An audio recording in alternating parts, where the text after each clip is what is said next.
The broadcast is now starting. All attendees are in listen-only mode. Hello, and welcome to this edition of Ask an Expert from Morentus. My name is Bruce Basil Matthews. I'll be your host today. I'm going to be getting input from other folks, though, like today, because it happens to be Halloween. We'll be discussing the application services of a service mesh comparison with a well-known expert in the field, Count Kubernetes. Hello, yes, this is Count Kubernetes, and I love the blood flow of all applications, including service mesh. Anyway, I hope you'll enjoy our little presentation today. I hope everyone can see my screen. My name is Bruce Basil Matthews. I'm the Senior Solutions Architect for Morentus USA, and I've been working in this lovely computer industry for a very long time, as you can see. And I've had a stretch of fairly substantial companies, including the Sun Microsystems, Oracles, and all of that. But I'm very grateful to be spending the final days of my technology career with Morentus. A little bit of housekeeping for you guys. During the presentation, if you have a mind to, you can put in questions in the template on the right-hand side where it says questions, and that those questions will be, we'll try to answer those questions at the end of the presentation. And then we'll provide a link for you to the actual presentation itself for download of the slides that I'm going to be presenting, because they're really, really dense with detail, and I might not be able to get to all of it in the presentation. So feel free to do that. And we're going to do something really interesting at the end of this presentation. We're actually going to demonstrate a service mesh capability. So you'll get the idea of not only what types there are and how they work and which ones operate more efficiently, but we'll also be able to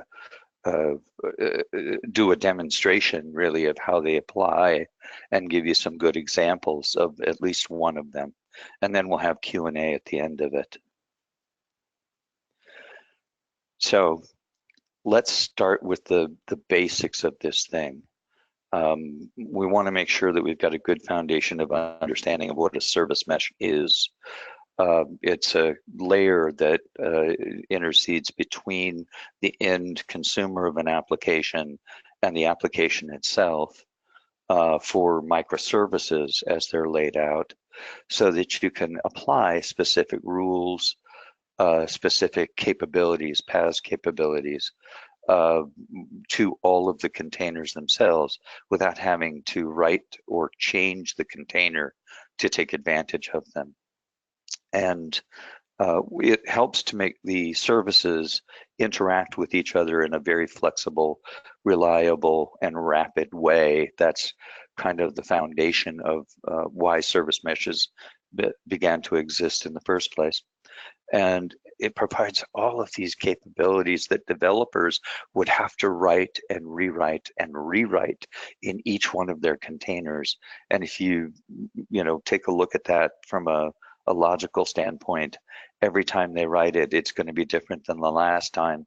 And as a result, you're going to be supporting things from an operation side that are pretty varied and diverse, and that makes more things that can go wrong. So this helps you to standardize on sets of specific services that meet your specifications. So let's take a look at some of those specifications in more detail. So one of the things that's really important is having automatic discovery of the services themselves within the service mesh. This means that if there is a load balancer in the service mesh, all of the containers know it's out there without having to be instructed as to the fact that it's there. Load balancing itself is one of the services that's provided within the Kubernetes Istio framework, for example, a service mesh framework. If you need to encrypt end-to-end your transition of data from one container to another and from the container to the outside world, it always makes it advantageous that you start that as soon as possible. The service mesh is connected to the container prior to receiving the data. So it's encrypted all the way through the system. And I'll kind of give you an example of that when I show you the Istio mesh in operation later. Also, authentication and authorization. This way, in a service mesh, that happens before the service ever hits the container or the application. And as a result of that, denial of service and all of those kind of things become minimized by using the service mesh. And then a very important one that a lot of people don't know very much about, but that's kind of unique to the way that service meshes work, is the ability to say if a container ceases to provide the ability to push data and pull data from it, cut it out of the circuit, prevent it from having impact on the rest of the service mesh so that it will cause a cascading failure. The only interesting point about that is that what to do when that item is cut out of the mesh occurs is left up to the application developer. And we'll kind of go into that in a little more detail as we go through the presentation. Okay, I hope that everybody can see my screen all right. If there are people in the attendees list that are having difficulty seeing it, if you could raise your hand or something to let me know that you're having difficulty, I'll try and get it larger. But I'm hopeful that what you would see is what you get. Bruce, we can see the slides fine. Terrific. Thank you, Michelle. By the way, Michelle is haunting us from behind to help capture the data and everything else that's going on while I'm talking. And thanks so much for doing that on this lovely Halloween. So a couple of key benefits that you get out of implementing a service mesh within the Kubernetes framework is that you can shape the traffic as it goes from one container to another, and as it enters and exits the Kubernetes framework. This means that you can shape how the traffic is received by your end user community and how the applications interact. So you can tune that to improve the quality of service of the overall application, which I think is really an important aspect of the service mesh itself. And as I mentioned before, this idea of a circuit breaker, the circuit breaker is there to ensure that if a specific container stops being able to communicate, that communication failure doesn't impact the rest of the application service.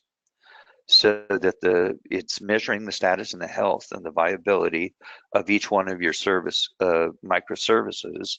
And as a result, if one of them ceases to work, the service mesh will literally stop the flow of traffic to that particular part of the application.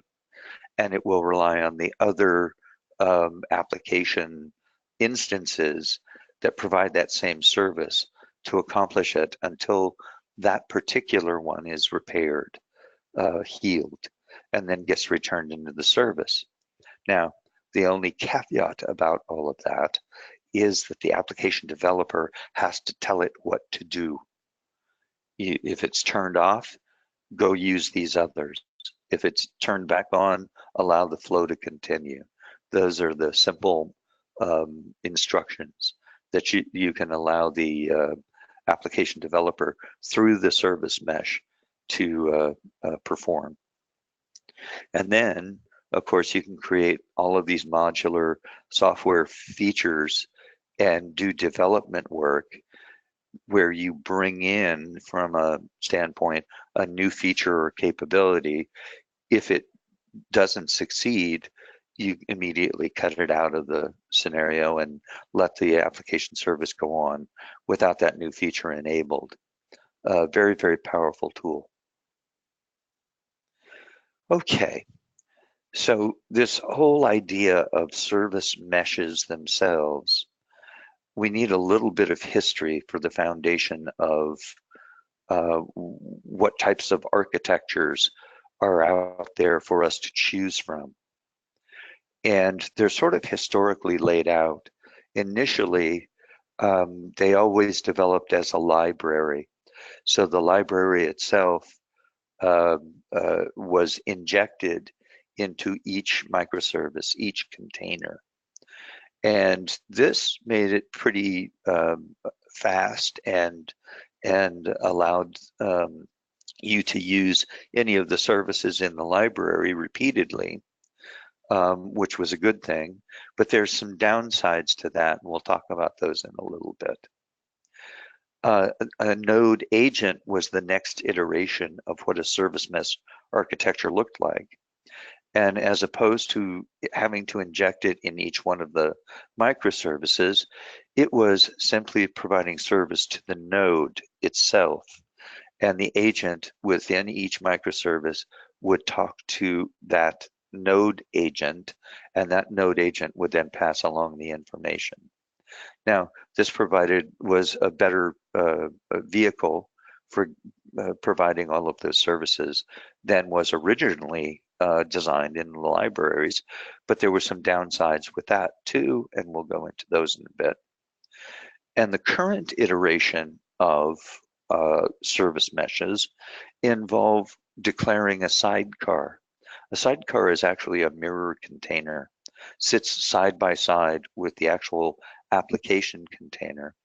And within that, it actually captures all of the network traffic in a proxy from that container to the rest of the containers in the application service, rest of the containers in the Kubernetes cluster, rest of the containers in the Kubernetes framework that you're dealing with, because service meshes can actually extend beyond individual Kubernetes frameworks. So this sidecar methodology is a one-to-one relationship. It proxies for each individual container. And there are a tremendous amount of advantages to that, but some downsides as well. And we'll get into those in a minute. Okay, so let's take a deeper look at each one of the types of service mesh architectures. And you'll notice I've got all of these references to Shmesh.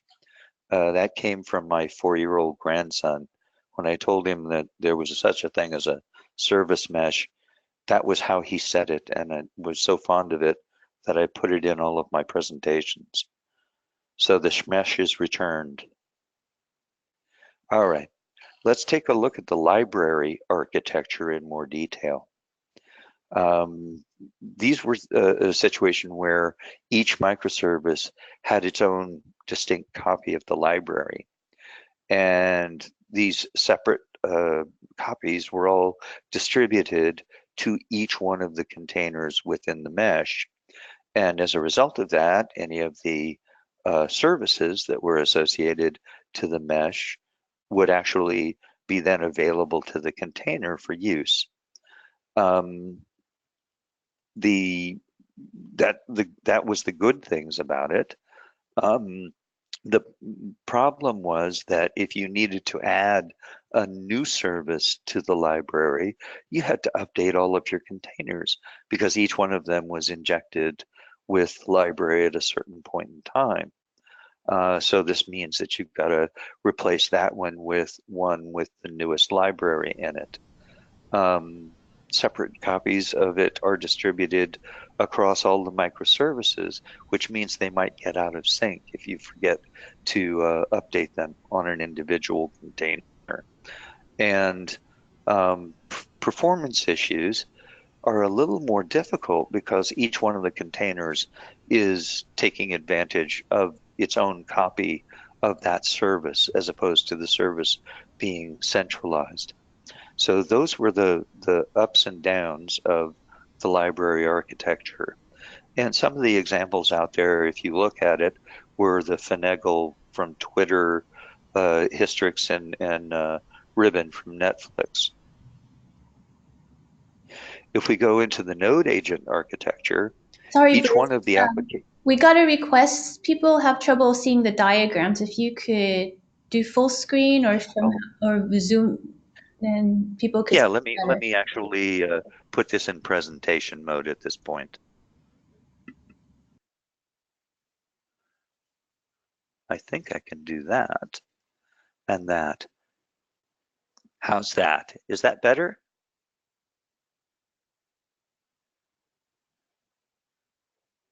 Yeah, that's perfect. Thank you, Bruce. Great. Thank you, guys. Okay, thanks for letting me know. So the node agent architecture was kind of a classic way of doing things. Each node in the cluster that's providing worker support actually has a copy of the agent. And if I want to talk from one node to the other, the node agent itself, the application talks to the node agent talks to the other application on the other node, and each node is handled by its own agent. Now, this was an advancement in some ways because if I need a new service, I update the node and the application doesn't have to change. But the downside of that is that if that agent itself ceases to operate for some reason, and of course you can make them highly available and all of those kind of things, but if it ceases to operate, all of the application services for transactions across the mesh cease to occur on that node. And so you lose all container and microservice support from that node at the same time. So this is kind of a downside, and it was sort of the reason that they had to come up with alternatives. The original LinkerD was an example of a node agent, but then, and someone pointed this out to me recently, the open source project Conduit became involved with LinkerD, and I guess this was late 2018. They merged the two and came out with LinkerD 2. And so LinkerD 2 is more of a service mesh, which is why I put it down here. But Consul is still an example of the node agent capability versus the sidecar alternative. Okay, let's take a look at the sidecar architecture in a little more detail. In a sidecar architecture, each one of your microservices, each container, basically has a mirror container. And all of the network services for that container are proxied through the sidecar. That sidecar then communicates with the global mesh so that you have a central point of control. The sidecars itself also interact with each other. So it's every bit of the services going point to point within the container environments and every bit of point to point going in and out of the mesh itself. A lot of the service mesh architectures that are out there based on sidecars have a lot of capabilities in terms of implementing security best practices. So whereas the containers themselves might not provide a secure way to talk over a network like Calico, for example. The Sidecar methodology allows you to institute either global or specific, unique rules that would only apply to application A and not apply to application B or C, or apply globally to A, B, and C in the diagram as it's shown. Okay, this whole connectivity happens so closely together between the sidecar and the microservice that it's a highly secured methodology. There's very little way of intercepting the signal between microservice and proxy. You'd have to wait until it was out of it, and by the time it was out of it, it would be encrypted if that was something that you wanted to do, because that's how sidecars and service meshes would work. A couple of good examples, Istio, which is the one that I'm going to show you in the demonstration, and Aspen Mesh, which is actually Istio plus a layer on top of it. That's the commercial version, really, of Istio that's out there. Okay. Now we've got a good foundation going. We know the three basic architectures, and now we want to deal with the comparisons between those architectures and which ones do what. So out of the ones out there in the world, I've picked these, one, because I had a lot of information available about them, but two, because I find each has some unique capabilities that some of the others may not. On the open source side of things, Envoy, which is a really, really fast proxy service, is out there. Istio, of course, is one that actually employs Envoy, but has a layer additional, and we'll talk about that in a little bit. LinkerD, which was the original form of linker written in, I think it was Java at the time, and LinkerD 2, which is the combination of Conduit and LinkerD being combined and having been rewritten in Golang. On the commercial side, and this is, and the reason that I bring these up is obviously if you want to implement a service mesh, but have other people to support it other than dealing with the open source community, you may talk to people from Console or Aspen Mesh or Kong, which is actually one of the standalones written specifically for Mesh. And of course, I threw in there the AWS App Mesh thing. That's AWS's way of trying to remain relevant in the Kubernetes world. Okay, open source service meshes. Let's take a look at those in detail. All right, so Envoy, which in my mind is one of the faster capabilities, was originally designed by Lyft, you know, those guys, and it's based on a proxy architecture, and it was founded originally around the more software, allowing people to transition their application services from software-oriented architectures to microservices. It was a way of helping them. You get a lot of information out of Envoy because it proxies per container, and it makes it a lot easier to debug than if it's just a library injected into the microservice itself. And of course, it does gRPC bridges and a lot of other things, and it's got Python capabilities built into it. But the real beauty of Envoy as the, you know, proxying is performance. And there are three basic components to it. There's the main thread that handles all of the traffic in and out. And then there's the worker thread that gets split up into multiple threads that handles each one of the calls in and out of the container service, in and out of the microservice.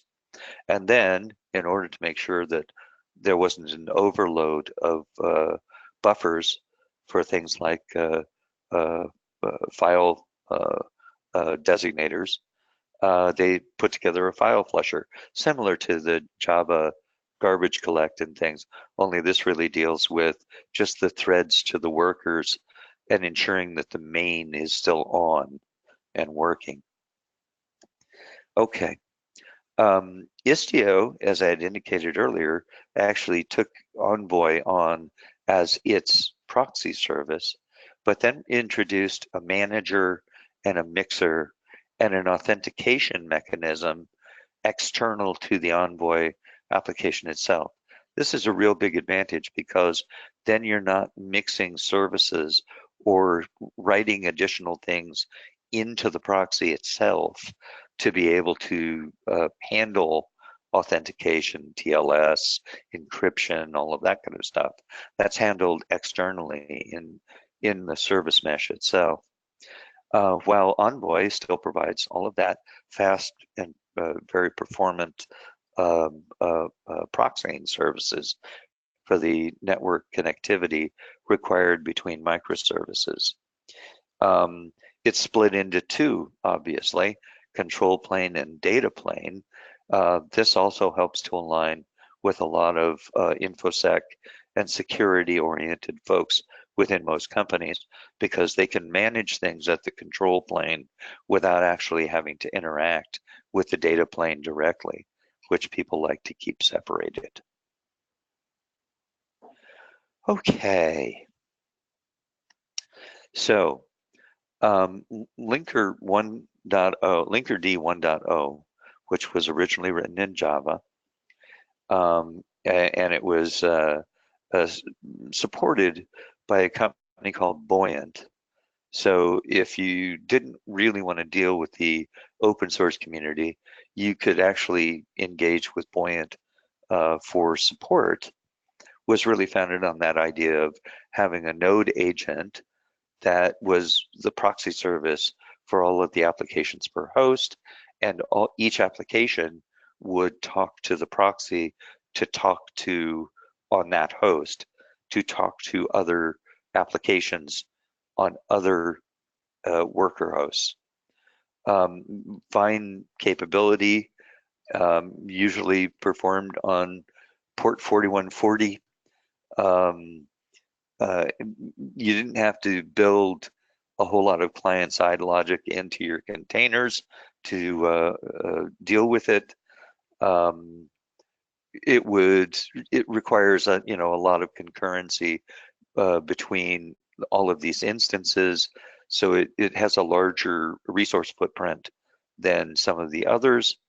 And the problem with it, obviously, is if node agent 1 goes out, you lose application A, B, and C connectivity from that node. At the time, they decided you could implement this both as a library methodology or as a node agent. The node agent became more popular, so they sort of stopped doing the library. And besides, Java's really heavy. It took a lot of space and resource consumption. But the folks that had written the original one, they began interacting with another open source project, Conduit, which was a very rapid proxy. And as a result, that proxy system allowed them to sort of emulate a similar set of application services that were presented by like other service meshes like Istio, only to a really, really fine degree. And their theory, when it was first developed, LinkerD 2, which was a year and a half maybe ago, I would say, is that they wanted to make sure that the proxy itself was lightning fast, and that was the beauty of this new LinkerD methodology. You still have the public APIs and the tap going in and out of the application service layer, It's still capturing data for display in Grafana into Prometheus for long-term trending analysis of your service mesh. But there's very little inside of the LinkerD 2 nay conduit proxy that slows it down. And the gentleman actually from LinkerD, who I spoke with about this, actually described the LinkerD 2 proxy as a pinpoint insertion of methodology, whereas other proxies out there, like Envoy, for example, he compared to a Swiss Army knife version of that.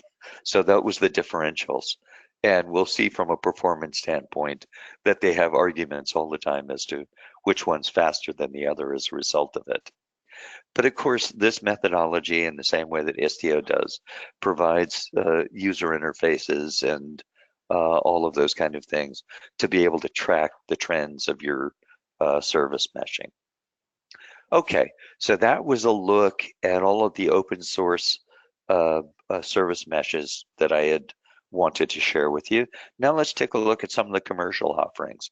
And of course, these are backed by subscription features and capabilities like that, so that you wouldn't have to interact with the open source community. You'd be interacting with company A, B, or C. First one I wanted to talk about was Consul, which is of course the node agents type. And we've already talked about all of the ups and downs of the node agent configuration, but Consul claims to allow you to have just a dumb pipe. In other words, there's no smart NICs involved, no switches with lots of intelligence built into them. Consul will take care of all of that for you. It will make the pipe smart. It was originally written by HashiCorp, so there's a lot of other things HashiCorp has done in terms of like HSM support and everything else, certificates and all of that. So it's got security built in, and that helps to build the smart network methodology that's a part of it. It stores key value pairs, so you can attach lots of additional attributes to your operations within it. And it has its own key value store that supports all kinds of security and network processing. Aspen Mesh, if you look at it, actually looks a lot like Istio, because the bottom of it is really the Istio management mixer and auth that takes advantage of Envoy. But they have built an API layer and, once again, a capture mechanism in Prometheus and Grafana for visual display of the long-term trend analysis. They capture all of the data in Jaeger, which can be part of Istio Direct, but they have their own secret sauce they put into it. And of course, they've allowed you to set up additional settings in a layer above the service mesh itself. But it does all of the same methodology of Sidecar underlying it using Envoy and connecting server A to server B inside of your mesh. It has its own isolated management platform, and they test it fully and for scale and hardening and all of that kind of thing. And they provide their own enterprise support with it. So Kong, which is the next one in the commercial series that I wanted to talk about, really is a significantly devised proprietary set of capabilities built into an ingress and egress routing capability. It's written in Golang again. It does its own load balancing health checks and services that are running inside of Kubernetes, so you don't need to use things like kube proxy. It replaces all of that. because it was written in Go, it's really facile in terms of speed and throughput, and it has a lot of different capabilities with each one of those um, circuit breaker patterning methods and load balancing and security and all of that built into it. The people there are very knowledgeable, and it really becomes a very helpful thing to be able to ask them questions about their security capabilities and logging capabilities and everything that's built into it. And the API layer, both inside of the public, private, and partner mechanisms that you could tie together on-prem and off-prem using the same mechanisms. And of course, we have to talk about AWS here because they provide an app mesh that is a sidecar methodology. And if you look at it, gee, it's Envoy, and they put Grafana over the top of it so you can visualize what's going on inside of it. And they have a thing then that they can check the box that says me too. That's about all there is to it. I don't know why anyone would use it myself, but that's just me. Okay, let's take some features and compare them back to back here, and then we'll talk about performance. Okay, so Envoy gives you this set of capabilities all by itself, support for all of those protocols and all of that, pretty high performance with low latencies, API capabilities, metrics. They collect lots of metrics about themselves, and we'll actually talk about that when we get into showing you Istio. Istio itself has all of this fault injection capability, so you could test if this breaks, what will happen. It also has a lot of security features built into it, so you can actually prevent things from going anywhere in the network that you don't want them to, and institute role-based access control, etc. Once again, it's got support for a lot of protocols. It's got a pretty sophisticated policy mechanism with quotas and rate limiting and all of that kind of thing. So it provides pretty excellent quality of service, in my opinion. And it runs on a bunch of platforms because it runs over the top of Kubernetes and will pretty much run anywhere that works. LinkerD and the original Rust and Java implementation was implemented through into Golang, and that was about a year and a half ago, like I said. And when LinkerD 2 sort of merged its code with the conduit proxy capabilities, it really made a advancement in terms of not only performance, but also features and capabilities. I guess the difficulty there is that they had to rewrite everything from the original Java in the LinkerD product to match the same capabilities in LinkerD 2. But they're working on that really hard. And the guys are very sincere about having one-to-one capabilities and faster, better, with better quality of service from LinkerD 2 using the conduit proxy.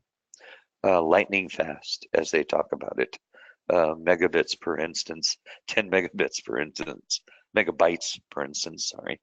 Sub-millisecond latencies, like Envoy also talks about, and support for all of those protocols that people would expect. And there's almost one-to-one capability between them. You'll notice the resource footprint is much larger for LinkerD 1, which was written in Java, than LinkerD 2, which was written in Rust and Golang. They're both CNCF approved. they've got their licenses all in place, and but whereas Kubernetes LinkerD 1.0 was written for multiple frameworks like Kubernetes and OS and Mesos and bare metal and all of those things, the current version for LinkerD 2 is really just focused on Kubernetes, and probably will be that way for a little while, though they have roadmaps to do others. Okay, we talked about some of the comparative data for folks that were doing commercial products. Console having that single binary was a big deal. It does TLS certificate and authorization really well. And you don't have to have anything else, no other systems. Console is a full and complete service mesh on its own. Aspen Mesh, which is the Istio capability, gives you that multi-cluster display in a single pane of glass from their service mesh application services. And you can monitor the entire architecture from that same pane of glass, which is kind of an important capability. And it also allows you to do drill down and all of those kind of things. That's probably from Jaeger, and I'll actually be able to show you that drill down capability here when we demonstrate. Kong, as I'd indicated, was, Luau, Nginx Luau for their API. Lots of development kit capabilities, so you can extend it and expand it. Captures its data in Cassandra or Postgres, which is kind of unique to the Cassandra world. Once again, AWS, they have a few features and capabilities. They integrate with Amazon CloudWatch, but if you do that, it's really tying you into Amazon. They just want you to use more EC2 and all of those kinds of things. That's kind of where they're headed. Okay, I hope I haven't given any of those short shrift, but I wanted to make sure that people were aware that all of them provide visualization support. So for the most part, they're taking advantage of things like Grafana or other templated capabilities for display written, specifically for the service mesh that they're providing services to, or straight within the Grafana templating application. So they're pretty easy to add to and expand. Okay, from a performance perspective, if you're trying to pick which one of these fits your application service the best, here's a couple of features and capabilities that you may want to rate them against to see which ones meet these the best for your needs. So that separation of control and data plane becomes kind of important in how this works. And you need to be able to understand the rate of your own deployment changes and the rate of configuration changes in your environment and the total number of proxies and gateways that you're going to be implementing at the control plane layer to determine the type of service mesh that will provide those services best.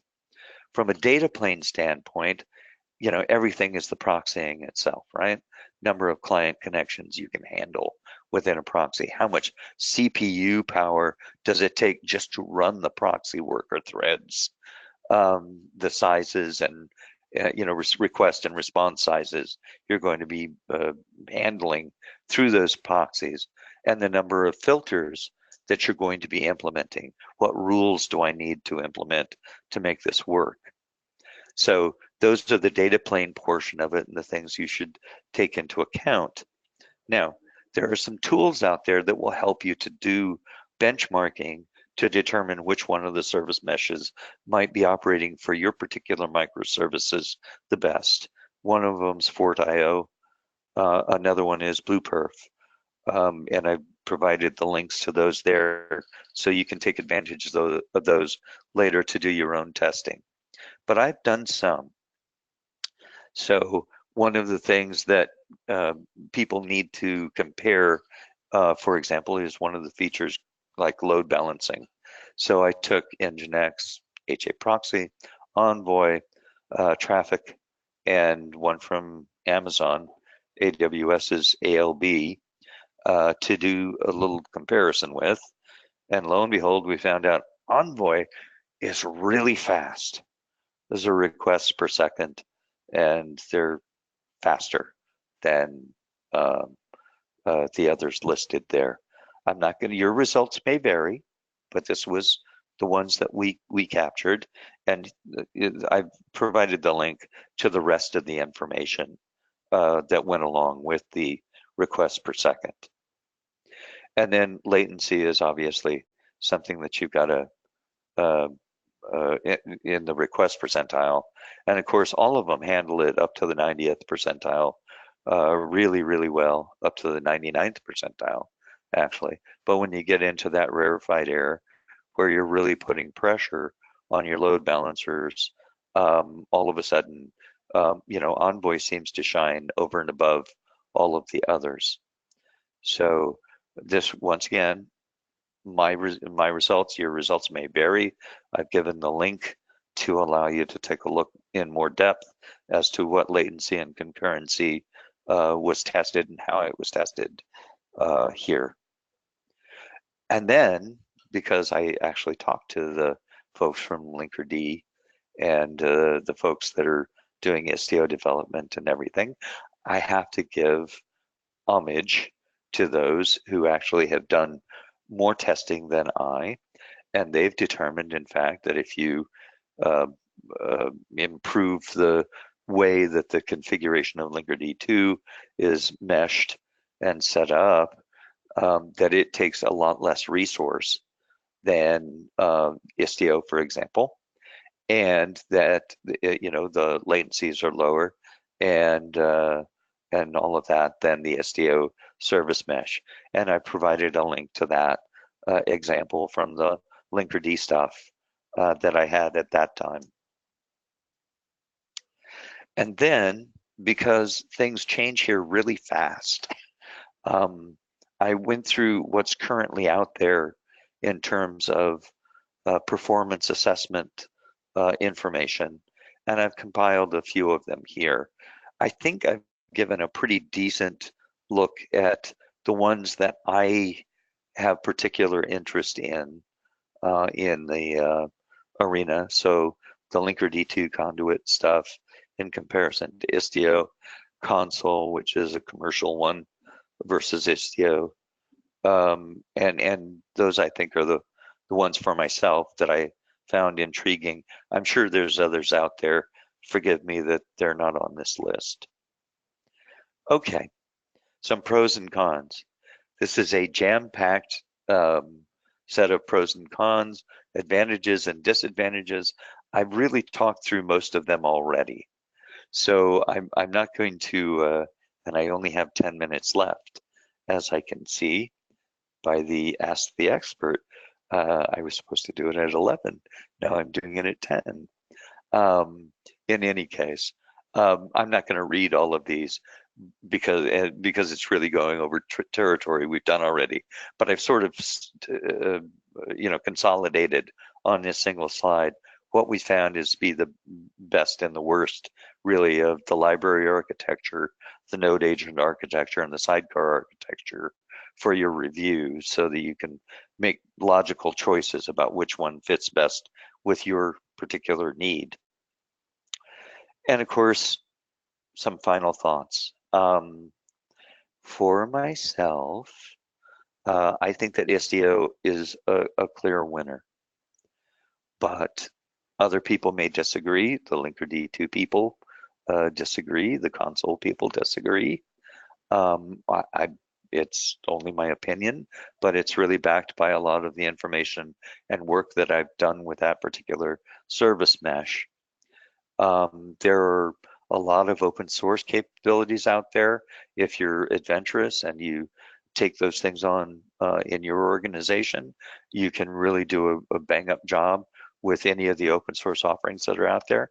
If you feel more comfortable with subscribed capabilities, by all means, the commercial implementations are out there. As Aspen Mesh, for example, of Istio would be a fine choice to have someone to support it with you.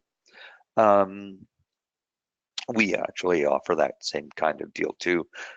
Just mentioning that on the side note so that I earned my paycheck today. And anyway, I think that as greater adoption of each one of these comes through, one of them is going to win, and it's obviously the one that people are going to put their best stock in. All right, and a bottom line, service meshes are the lifeblood of application service layer development within microservices. And if you're not using them yet, you will. If you're using them, you know that they're really important. If you're considering using them, make sure that the one you choose does what you need for your particular set of microservices, and you can use some of the guidelines that I provided as ways of making sure that that fits best. This is things change in this world really fast. This is one of those fast-changing technological advancements, and so keep after it every day. Keep watching this space because things will change from day to day. Okay, I get to do something fun. I get to spend about 5 minutes here doing a demonstration for you. And the first thing I'm going to do is show you sort of our Kubernetes as a service offering very briefly.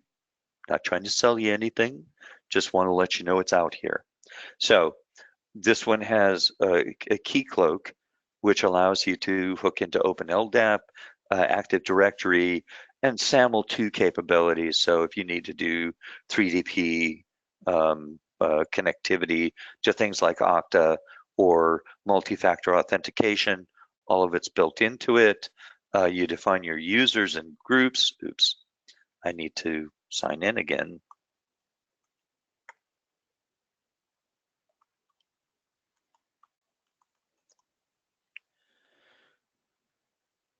And my users.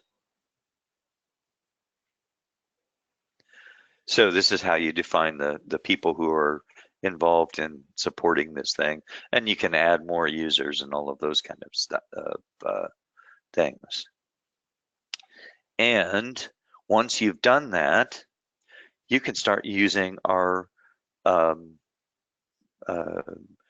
Kubernetes as a service capability. In this case, I've got a user out there called Writer. And Writer has the ability, based on my identity management that I set up in Keycloak, to write to this instance of Kubernetes as a service. And I get to create my own machines, and I get to create my own clusters. Let's create a cluster really quick. I'm going to call this cluster Vampire in honor of Halloween.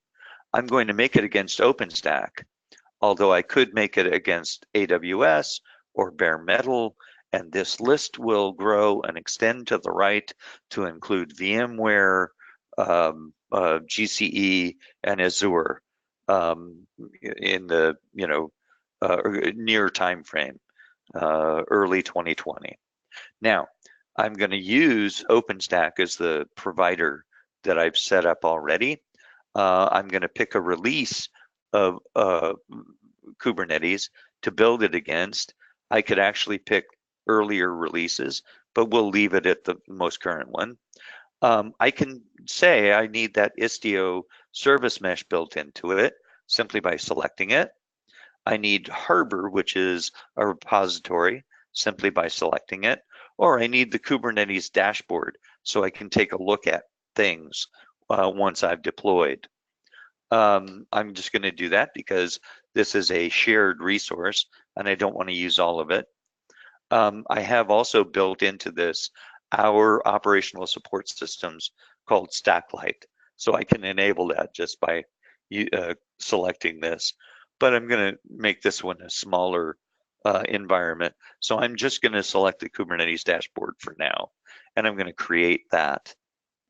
Now, in selecting AWS or selecting bare metal or those kind of things, I have the ability to set up separate credentials. I've set it up for the OpenStack environment here. I could add credentials and make it for AWS or make it for bare metal.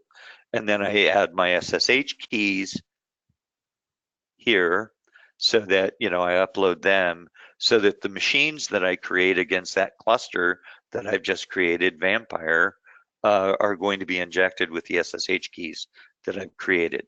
So let's create a couple of machines really quick.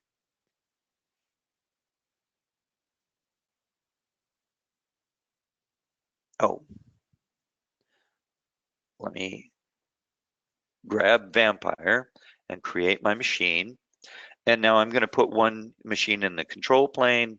I'm going to inject my SSH key. I'm going to work against the Ubuntu user because I'm installing the image Bionic.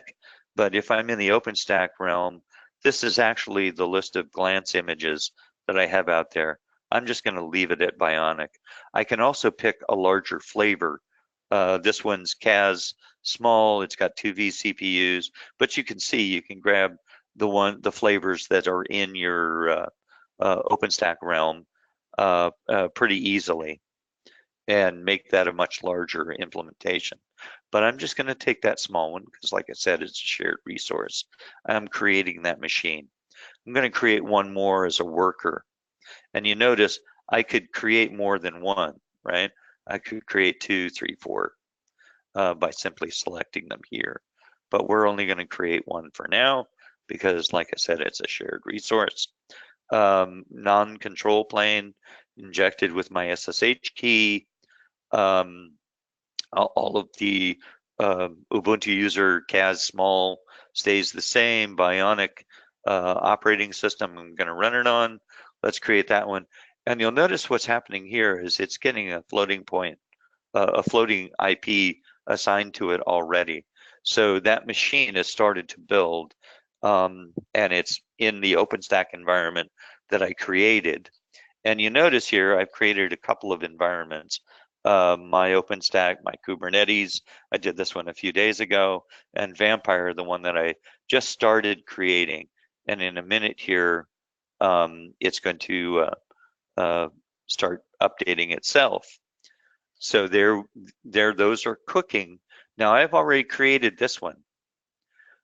You'll notice it's got a harbor implementation, a Kubernetes dashboard that's associated to it, and several other things that are in the implementation that I already deployed. So here's that Kubernetes dashboard for the instance, my Kubernetes.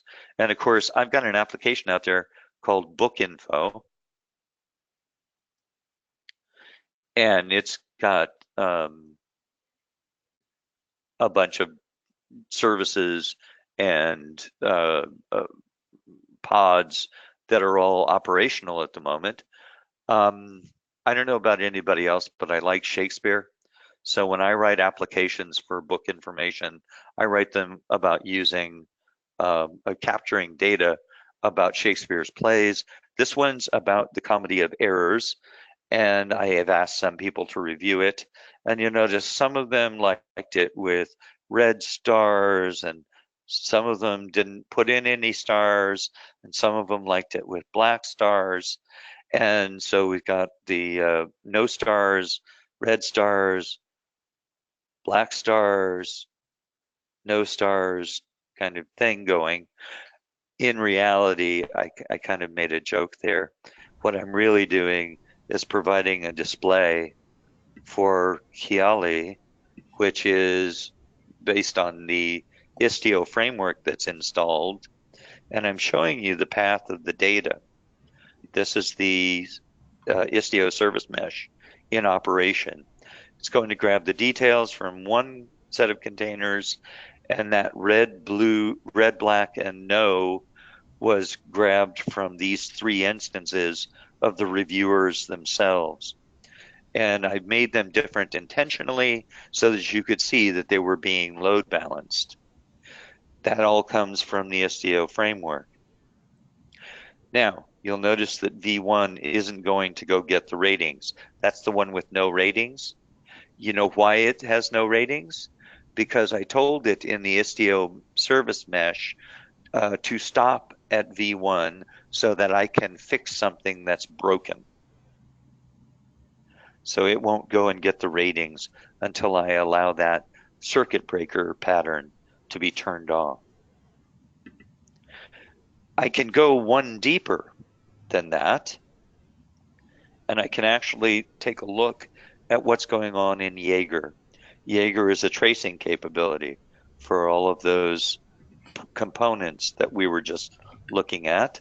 This one's the Istio Ingress itself at the gateway, and you'll notice it's broken down here, and I can drill down into any part of the transaction, each one of the clicks that were made, so that I can look and see in the product page what was happening inside of the cluster at this particular moment that it took 46.37 milliseconds to complete. And if I want to find out what the components of that 46.37 milliseconds was, I can drill down into it to exactly the calls that were being made from which IP addresses in the environment. Pretty cool for application developers.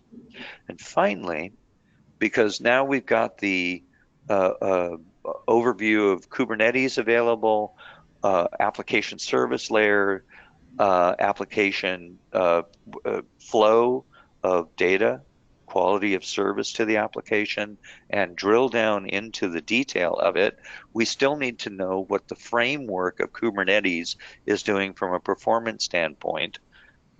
You get that here. This is the Stacklight stuff that you would see. So now we've got the performance of that, and you can even get the typical galley of CPU, disk, all of those kind of things that were going on. And finally, you don't want to put anything in your Kubernetes clusters that doesn't pass muster with CVE and all of those kind of things. This is where Harbor comes in. This is the repository.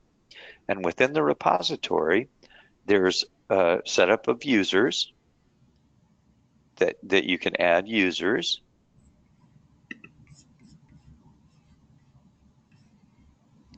A setup of registries. So now I've got Docker Hub registered there, which is an endpoint that I can go grab containers out of, and then replications, ones that I want to go grab from the internet on a regular basis, and I want to run Canary against them and check to see if they have any CVEs before they end up here. So it's basically a closed loop system from creating the Kubernetes cluster, and this one's still operating, but you can see that the machines themselves are cooking and now all have IP addresses associated to them. We've walked through the check of the Kubernetes cluster itself, the application service, the application network flows, drilled down into them with tracing, and we're able to know that they're operating in a very positive way. And finally, we check to make sure that the repositories are there. And using Keycloak, we ensure that nobody can get into this without being authorized to do so. Okay, we're about done. A word from our sponsor, our training group. offers service mesh information, classes that would help you to have a much more in-depth understanding of them than I just tried to provide in my humble hour. We also offer boot camp scenarios, so you can take a really in-depth look, and you just get them at training.mirantis.com. And if you have any questions that I don't get to answer right now, please don't hesitate to ping me on email. I'm at bmatthews@mirantis.com. But now we're going to try and take a look at some of the questions that are out there to see if I can answer those really quickly. Kubernetes via kubedns and Ingress provides features like circuit breaking liveness. Yes, they do, built into it.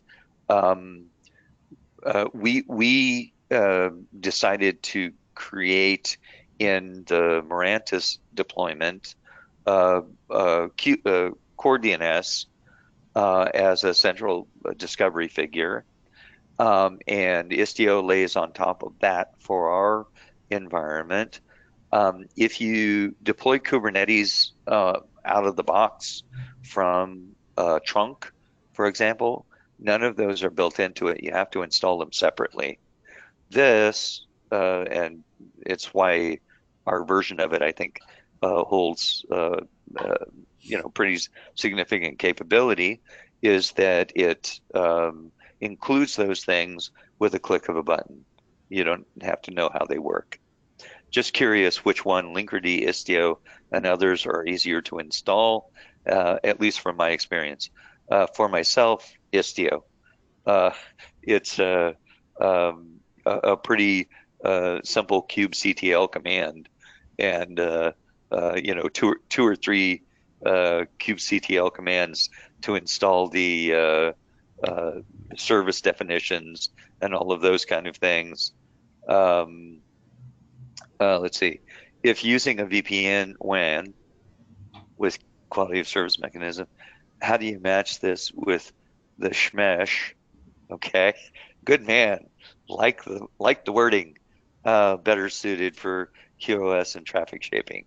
Well, I'm sitting on a WAN. I'm not actually in my office at the moment, so it seems to work okay on VPN. You can actually do this also, for example, using VPC and extending your own network out to the public cloud, and you can create a mesh that extends to your on-prem Kubernetes deployment sitting on OpenStack and your VPC'd AWS deployment sitting on AWS CE. So, and it seems to work very well. Istio actually gives you examples of that. SockShop is actually an example of that as well. Okay, a number of agencies will refer to security. Which one of the solutions, LinkerD, Envoy, provides the highest level of security from a kube standpoint? Kong, I think. It's commercial, and they wrote it with security in mind. So I would say Kong. I'm looking at Envoy. What's the other one mentioned, or was it Envoy? Just want to make sure I heard right. Envoy is right. That's the one that's embedded inside of Istio and several of the others, Aspen Mesh, etc. LinkerD 2's was Conduit, which got merged in to the LinkerD 2 version. And it's the one that's the pinpoint versus the Swiss Army knife, as the guys from LinkerD told me. So, yeah, but Envoy is the right answer. What are advantages of deploying Kubernetes cluster CAS on top of these public clouds as against using the services provided by these service providers? Lock-in. So these are all done with the CNCF service calls. using custom resource definitions in the CAS environment. So it will work, the same methodology will work against any Kubernetes CNCF certified instance. Because we do it via the custom resource definitions, it's just a plugin to the way Kubernetes operates. The other guys write something over the top of it. And so every time Kubernetes comes out with a new version, you're going to wait for them to update their version sitting on top of it before you're able to access that new version. And sometimes that can be pretty critical in situations where you need that new feature, that new capability that's sitting in the next version. Does Mirantis CAS deploy Istio by default while we provision Kubernetes? Yeah, it's a selection on the template. So as you're defining your Kubernetes cluster, you say, I'd like Istio, I'd like Harbor, I'd like the Kubernetes dashboard. Spooktacular. Oh, thanks, Bruce. You're welcome. If that's hex, I really appreciate it. Thank you. Somebody wrote me the other day and said, hey, you better add and talk about conduit because that's the latest version. Question. Istio is for control plane. Envoy is for data plane. Is that correct? Yes. Envoy lives in the data plane. Istio lives in the control plane for the most part. And Istio talks to Envoy, and that's how it gets the data back and forth. So that's my understanding. Do you have any other questions? Well, folks, this has been a really lovely experience.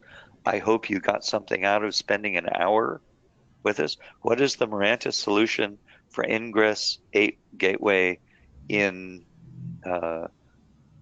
Istio? It's the one that we provide as part of our distro.